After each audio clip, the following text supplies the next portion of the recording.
Hello, friends. The people have spoken.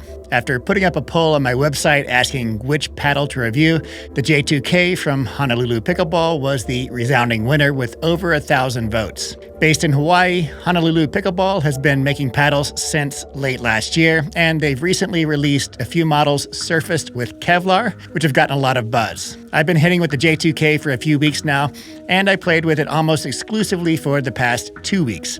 So let's dive in and break down all the performance metrics like spin, hand speed, control, power, and pop. We'll also cover the materials and manufacturing process of the paddle, and how everything comes together on the court during gameplay. And stick around until the end of the video when I explain how I modified the paddle to really get its performance dialed in. There are two varieties of this paddle, the J2K and the J2K Pro. The only difference between these models is that the Pro has a tighter surface weave and is marketed as the more powerful option of the two. I'll talk more about the Pro model later, but the cliff notes are that it plays a bit stiffer, but otherwise plays mostly exactly the same as the J2K. The J2K comes in at a very reasonable retail price of $155, and the J2K Pro is $165. You can knock an additional $20 off these paddles with the code JOHNQ-Kevlar, bringing the price down to $135 for the J2K and $145 for the Pro. I'm going to mostly talk about the J2K here, so unless I specifically mention the J2K Pro, just assume I'm talking about the base model. It's a hybrid shape measuring 16.2 inches long by 7.8 inches wide. The handle length is advertised as 5.5 inches, but mine are all a little shorter, around 5.3. With its curved top and hybrid dimensions, it looks very similar to the Diamond Series shape by 6.0 that's now very widespread. But there are some subtle differences that make the J2K unique. First, the handle is slightly shorter, and because of this, the neck flare sits slightly lower, giving the J2K a longer face than the double black diamond and its equivalents. Another difference is that there's not a flare going from the bottom to the top of the face, or if there is, it's very subtle. You can see here on the double black diamond, the paddle face just above the shoulders starts at 7.5 inches and it flares up to 7 3/4 inches at the top. But the J2K stays right at 7.8 inches from bottom to top. I mean, there might be an increase of a 32nd of an inch, but it's hard to tell for sure. Now, this may not sound like much of a difference at all, 1/4 of an inch here, 1/4 of an inch there, but it actually provides a boost in twist weight for the J2K, and it translates into some other performance perks. The twist weight is a measurement of a paddle's weight when oscillating around the handle's axis, read in kilograms per square centimeter. It correlates with the width of the sweet spot from side to side on the paddle, and it gives you an indication of how forgiving the paddle is and its ability to resist twisting in your hands with off-center shots. The average twist weight of hybrid paddles in my database is 6.27, and the twist weight of the J2K is 7.0, which is significantly larger than the typical hybrid paddle. This twist weight is the same or close to other popular paddles such as the Yola Scorpius Colin Johns Gen 2, Rhombus Pulsar FX.R2, and the Proton Series 1 Type A. The swing weight on the J2K ranges from 113 to 115, and the average for hybrid paddles in my database is 115. The swing weight is measured with the same machine that measures twist weight for how much force it takes to swing the paddle back and forth from the handle. Swing weight generally falls within 3 categories, so lightweight, that being below 113, midweight, 113 to 120, and heavyweight above 120. So the J2K is on the light side of the midweight category, and its swing weight is comparable to other popular paddles such as the 6.0 Double Black Diamond, Bread and Butter Loco, and the Volair Mach 2 Forza. My spin test clocked the paddle at 2100 RPM, placing it in the top tier category. The texture on this paddle is created with a peel ply, which I'll talk about in more detail later in the video. Average serve speed was clocked at 55.5 miles per hour, placing the power of this paddle slightly above average, and punch volleys were clocked at 35.8 miles per hour, placing pop well above average in the upper quartile of my database. The power of this paddle is most comparable to other popular paddles such as the Selkirk Amped Pro Epic, 6.0 Ruby, and the Rhombus Nova R3. pop on the J2K is most comparable to the Selkirk Power Air Invicta, Electrum Model E Elite, and the Pickleball Apes Pro Line Energy S. So to summarize, here's a chart showing a fingerprint of the J2K's performance metrics. The boxes up top give you the raw numbers, and the radar chart on the bottom shows where those numbers fall in terms of percentiles for all 185 paddles in my database. I also rearranged the metrics in this chart to make it more easily digestible at a glance. The left side of the chart is comprised of power, pop, and swing weight, which together give you an idea of a paddle's firepower. High values on the left side of the chart mean the paddle is a heavy hitter. Spin and twist weight are on the top right of the chart, and these relate to a paddle's control and forgiveness. A larger twist weight and high spin help you to control the ball better, so large values in this area of the chart typically mean a paddle has good control. And the bottom of the chart has swing weight and balance point, which together give an indication of the maneuverability and hand speed of a paddle. Swing weight also correlates to power, which is why it's situated over on the left. But a low swing weight, especially when combined with a lower balance point, means a paddle is quick in the hands. For example, here are two opposite extremes: the all-power Gearbox Pro Power Elongated on the left and the mostly control Volair Mach 2 Forza on the right. Notice that for the gearbox, the whole left side of the chart is overloaded and the right side values are deflated. And it's the opposite for the Mach 2 Forza, heavy on the right and light on the left. Although this paddle gets good pop. And the bottom of the chart gives you an idea about maneuverability. The big values here for the gearbox indicate a paddle that feels heavier and less maneuverable, and the small values for the Mach 2 Forza translate to a paddle that feels lightweight and fast in the hands. Okay, so back to the J2K. Right away, you can see there's a good balance between the power side of the chart on the left and the control side of the chart on the right. And the low values on the bottom of the chart indicate this paddle plays fast and light. Drilling into the numbers a little deeper, power is slightly above average at the 69th percentile, and pop is well above average at the 82nd percentile. The swing weight is right at the average at the 50th percentile. Spin falls at the 62nd percentile, and the twist weight is up there at the 86th percentile. The balance point falls at the 32nd percentile. So this is the fingerprint of a paddle that sits squarely in the middle of the all-court category. You won't see much more of a balanced paddle than this. It doesn't do anything crazy with power and pop, and it's not overly control-oriented. But it does all of these well enough to be a smart choice in any situation you find yourself in on the court. And the good hand speed is a nice perk when you find yourself in a heated hand exchange at the kitchen. Okay, so before we look at how all these metrics translate to actual performance on the court, let's touch on the materials and technology used for the J2K. The J2K is unibody and thermoformed, meaning it's put into a mold with edge foam surrounding a polypropylene core and sealed with a band of carbon fiber surrounding the entire perimeter. Then it's cured with heat and pressure. This method makes a stiffer paddle, increases the sweet spot, and adds power and pop. As I mentioned earlier, the facing material on the J2K is Kevlar. In fact, it's one of the only paddles currently on the market using 100% Kevlar fiber sourced from DuPont.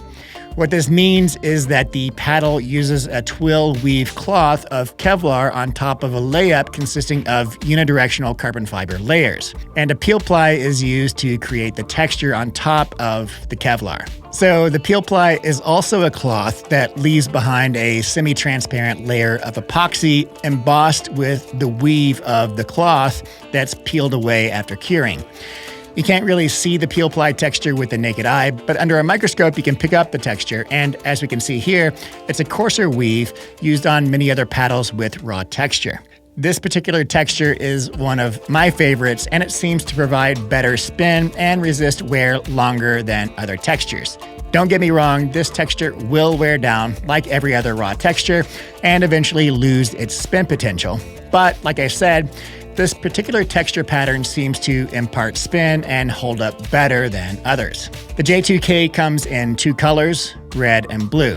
Both are dark versions of these colors, especially the blue, which looks almost black. Choosing your color is entirely up to you, and there are no performance differences between the two varieties. Kevlar paddles generally play a little softer than carbon fiber paddles, which makes sense because Kevlar is more flexible than carbon fiber. Another thing that makes Kevlar-faced paddles feel softer is that up to now, they're all using a cloth weave rather than a unidirectional carbon fiber layup. And there's more give in woven cloth than a cured layer of unidirectional filaments. So the J2K does have a more plush feel than most carbon fiber paddles. I'd say the softness of the J2K is about middle of the road for Kevlar-faced paddles, so a little stiffer than the Ruby, but softer than the Azul. Kevlar also has good vibration damping properties, so you get less of those jarring sensations when hitting the ball. This nice vibration response also makes the sweet spot feel a bit larger to me, other things being equal. On the court, the J2K performed exactly as the metrics that I presented earlier suggest. It's a very well-balanced paddle that does everything well without going overboard with any one thing. Serves and drives from the baseline aren't going to blow your opponents off the court, but there's enough power there to make an impact. I felt a lot more comfortable working my way through the transition zone with resets than I do with power-oriented paddles. The plush feel of the paddle, together with the more muted response when you hold it with a softer grip, provided this consistent, reliable response for resets and drops. And after getting to the kitchen, I found that this paddle worked very well for dinks and the soft game. At the same time, it's no slouch when it comes to speed-ups and hand exchanges. Also, its good hand speed helps you get the paddle into position quicker to counter speed-ups, and it helps you quickly get the paddle from stationary to max speed, which translates into good pop for speed-ups and counters. The good spin on this paddle also helps with the control aspect, providing plenty of dip on topspin shots to keep the ball in. So the J2K gets high marks from me for its all-court sensibility, doing everything well without going too far in any direction, which always comes with trade-offs. So the stock J2K plays great, but I found that making a few modifications can really open up its potential. Now, before I get into this, there's an important caveat. I made these modifications to suit my own play style and preferences. They may not be the same as yours. So don't take these at face value as being necessarily better, they're just tailored to my taste. Now, I prefer a paddle with a slightly higher swing weight than the stock J2K, which ranges from 113 to 115. My preferred swing weight is 118. So I started messing around with perimeter weighting on this paddle until I found a winning formula. I'm using two products here: tungsten tape from Pickleball Effect and a weighted handle cap from Slice.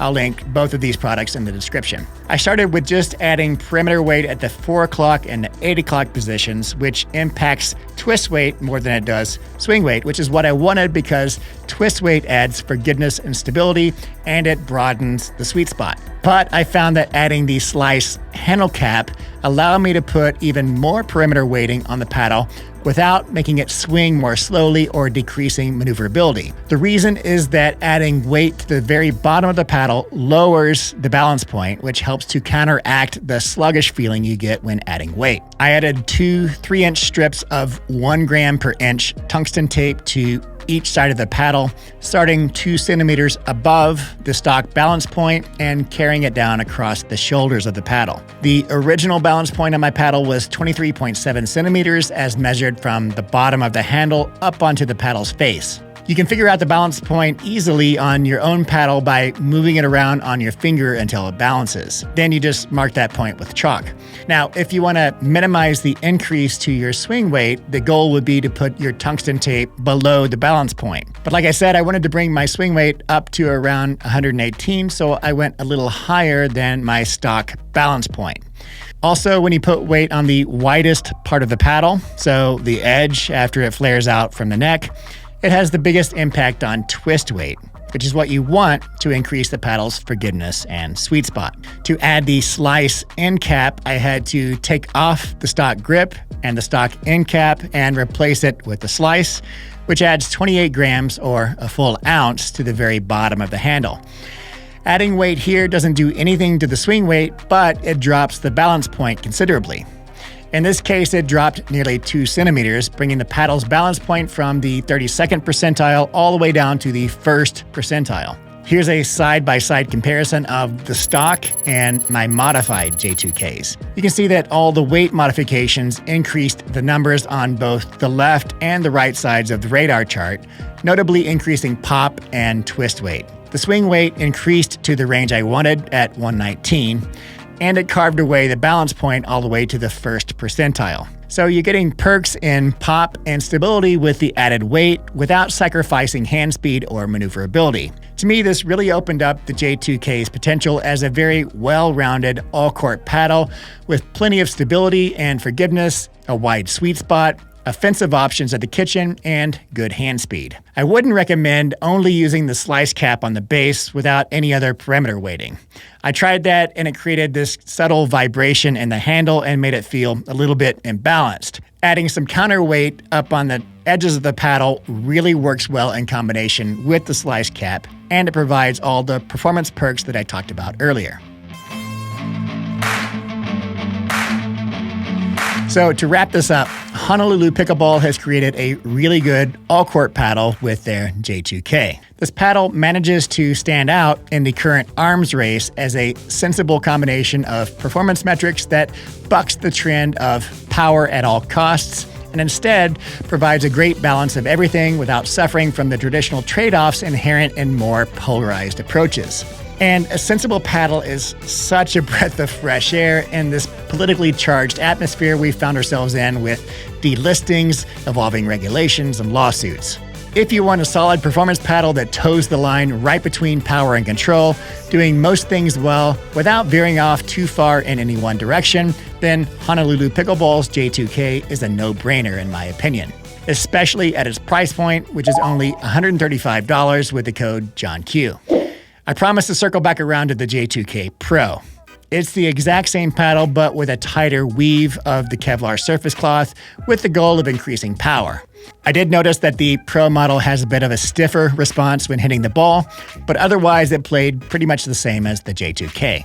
Here's a side-by-side comparison of the J2K and the J2K Pro. You can see that the power and pop numbers that I got are nearly identical, and the Pro model has a slightly smaller swing weight and twist weight. The Pro model is $10 more expensive than the base J2K, and I wouldn't buy the Pro model for increased power and pop, but maybe if you prefer a stiffer feeling face or a more lightweight paddle. I do know some people who feel more connected to paddles with stiffer faces rather than a plusher face, so it's nice to have that option. And one more thing, the owner of Honolulu Pickleball has been nothing but kind and courteous, and he has a real passion for pickleball. So I always see that as an added benefit when supporting a brand with quality people behind it.